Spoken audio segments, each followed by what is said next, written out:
Okay, guys, now I'm trying the rolling pin method of corning. So I've got my pucks. I just broke them up inside that bag a little bit, and then I just kind of putting it between these two pieces of paper and just kind of rolling my rolling pin over top.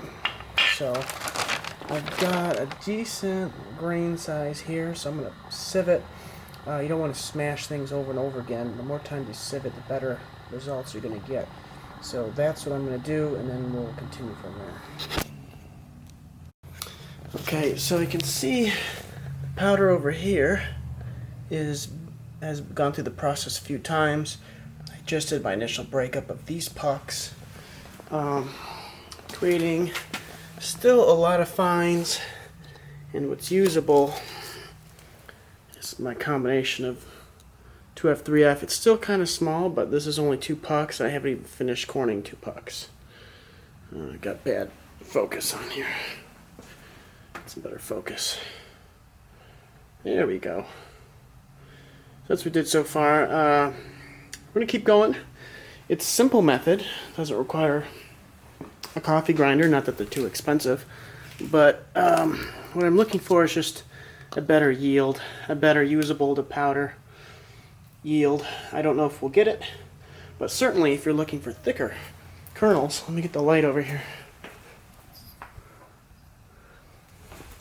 If you're looking for, 1F Canon powder, this certainly works real fast and real good for that, but I'm going to keep pressing. Hopefully I'll get that into that, and then we'll keep going and I'll let you know what the final yield is.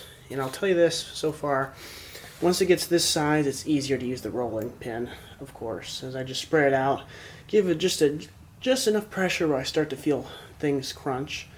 Not so much, I don't want to pulverize it, so just enough where I feel some crunching, sieve it, and then do it again.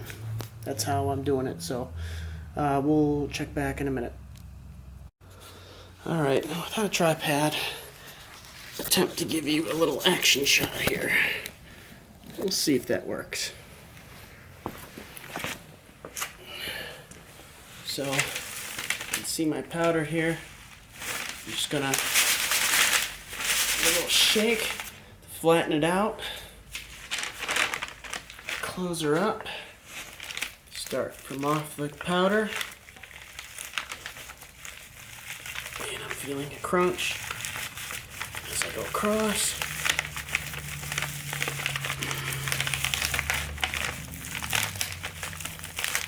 And I'm off the powder. Maybe tempting to go a second time, but you don't want to do that.